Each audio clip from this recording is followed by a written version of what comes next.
Okay. Uh, Part two of the extra partisan strategy for socialist success. So, here we're going to talk about the much harder piece of the equation, which is actually coming up with something that allows us to build the landscape that produces the influences the power that we can exert over Congress. This is like, I don't have an answer to this. So what I'm going to try to do is sort of move the discussion as far as possible. You know, put in enough stakes in the ground that or build maybe like a skeleton, and then we can start like slapping stuff on top of it. And to think about like these complicated things, I like to have like little models in my head. And for me, something like this is very akin to natural selection. So sort of I use this evolutionary model to think about this because it allows me to think, or it always reminds me that what we're trying to do is design a process rather than a set of discrete states. Okay? A process produces the outcomes that you want naturally. Discrete states have to sort of be individually engineered. So, as an example, let's say that you have a bunch of black bears and wherever black bears live in like Yosemite. And what you want to do is you want to create some polar bears. Thick fur, white as the driven snow. How do you do that? So you have two options.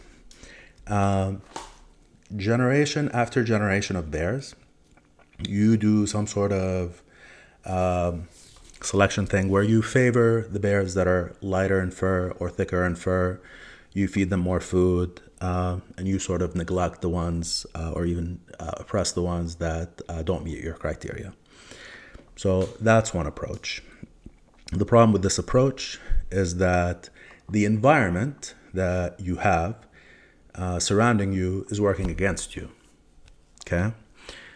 A bear with thick fur and is white as the driven snow inside a California forest is evolutionary disadvantaged, or like from a fitness point of view is disadvantaged. It can be seen by prey as it's walking through the forest. It's going to overheat because of the hot weather. So it's not going to be a recipe for success. You're always fighting against the environment, and you're working really, really hard, and you're always attentive. Generation after generation, you have to make this selection. You're actively working in order to sort of force this outcome that really doesn't want to be there. The other approach, the one that actually I believe in, like in terms of like my mental model, is to actually take the bears, take a whole family of them, and slowly move them towards a colder environment until you get to like a snowy pole. And over time, you basically allow natural selection to select for these outcomes. So you want to go to an environment, or in our case, create an environment that naturally expresses itself in the outcomes that you desire. Okay? So that's the difference between like trying to engineer discrete states versus to try and engineer a process that creates the states that you want. So what is the world, the universe, the engine of natural selection that a socialist project would want to create in order to achieve that goal of having power that's influencing politicians in a very specific direction? So influence in American politics is kind of like the biggest thing is just votes, right? Like people talk about money. Money has like ancillary benefits, but in the end, it's just trying to translate into votes.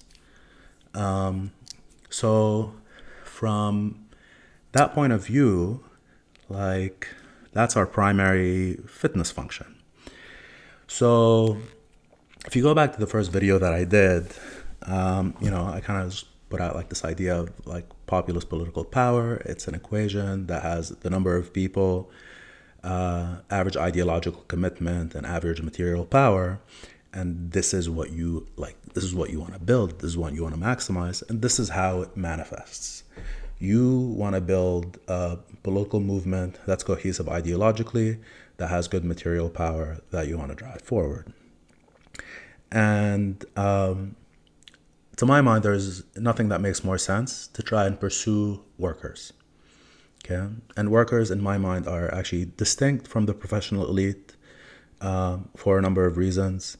But the basic idea is to find the group who are workers, who are in the labor market, who have the greatest class tension, the greatest conflict with the capitalist class as possible, and you want to recruit them into your project.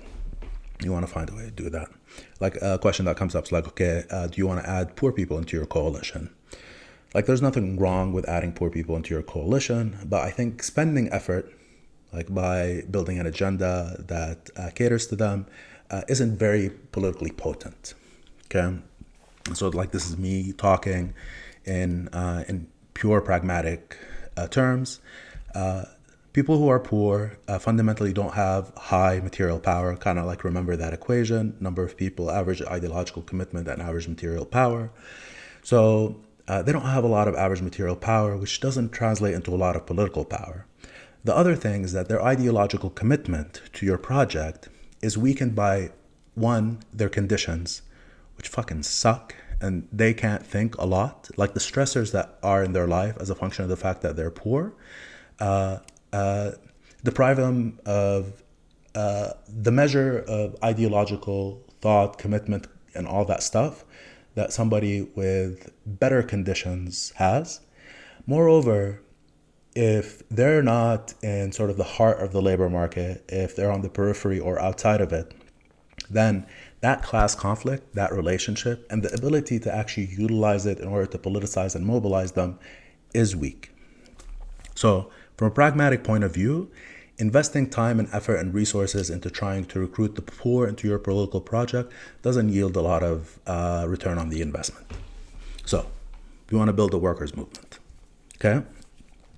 So this is the part where I'm just going to get fuzzy because I don't have like a clear answer, but I can put forth a set of requirements that I think would maybe, like, this is the ruler by which we measure our strategy. You want to have three things, I think, you want to have three things that that constitute this structure, this machinery of producing these outcomes that you want. One is you want like some sort of institutions for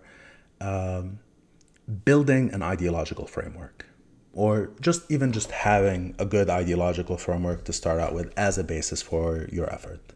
If you go back to the second video that I did, how to choose a politics, the way that I describe the requirements for a good ideology is that it provides like a good diagnostic model, a way of understanding your friends and your enemies easily, without a lot of thinking, and it's something that's clear in your day-to-day. The other thing that you want is you want the prescriptions that it provides, that diagnosis, to be clear, actionable, and immutable. So between one person and another who's a worker, who sees the class conflict, you want them to know what to do, sort of without a lot of guidance. So you want them to be able to figure out who to vote for without a lot of guidance. Their ideological framework should help them make that decision without the need for a lot of outside forces. And finally, like, your ideology needs to be transmissible. Just shit needs to like get from person to person, and it needs to be like sticky, resonant. And you can make it dry and boring and just talk about class struggle and class consciousness. But I think naturally a creative movement is going to find ways of optimizing their message globally, locally, for the moment, for the cultural moment, whatever it might be, to make it more and more resonant and more effective. So you have to have an ideology. The second that you want are institutions of ideological reproduction. So taking that ideology, introducing it to people, reinforcing it with people. So an example of that are unions. Unions, by their very nature, are illustrations of class struggle, worker solidarity against the bosses. That tension reinforces the basic ideological framework. But there are other institutions that we can build up or that we can rely on. Again, this is a process. I'm just like I'm proposing a set of rules that we can use in order to explore this. And then finally, I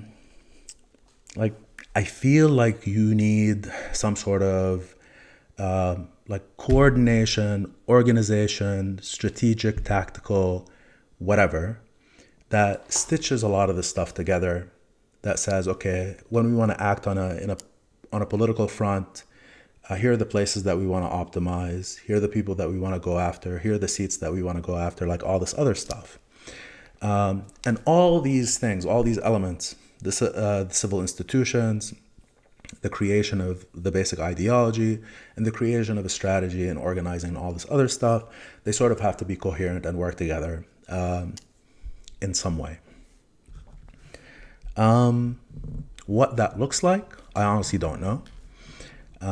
Like you can say that DSA could have played that role, Democratic Socialists of America, but one kind of truism that I have is like your organizational structure is your destiny, and DSA is a decentralized, each chapter gets to do their own thing. They decide who they want to go and shop for, like in terms of a constituency. Their goals are chosen by themselves. And the net effect is that that's not a structure that is compatible with the things that I'm talking about. One thing that comes to mind is, something that parallels it, is a basic lobby group. And this is where like this idea of a non-partisan, an extra-partisan actually, organization or concept comes from. Basically what we want is we want to create something that is a pressure group, is an influence group that organizes people, mobilizes them, and then exerts its influence across the political divides. So whatever party is out there, whoever's competing for whatever seat, you go and you try to put your thumb on every scale possible, put your boot on every neck that you can, politically speaking, and you have to go beyond the ideological constraints that are created by the current system, where again the polarization exists on this sort of low priority axis for us as socialists, which is the cultural axis. And you just want to say, all I care about is this axis right here. This is what I'm maximizing for. This is where my fight is. And in places where, a Democrat is winning, you want to go and force them to do economic things. And you shouldn't care what they do on the cultural front. And then in a place where the GOP has power, you want to go and you want to force them to embrace populist redistributive policies. Again, just exert power. You don't need to convince anybody of anything. You don't need to transform them ideologically. You just need to deliver wins and losses. Okay? And one thing that is true is the idea that the GOP happens to have a growing proportion of workers who are in the most class tension in the country. And so those seats are the one that you want to sort of go after. Like that's the maximum return on investment. If you can successfully navigate this project of producing an ideology, producing institutions that reinforce the ideology, and then coordinate and organize this whole effort. Anyways, talked a lot, coming up on 30 minutes. So thank you. Again, this is not very satisfactory, but it's a place to start. So I don't know. Let me know what you think. Thank you for your time. Good night.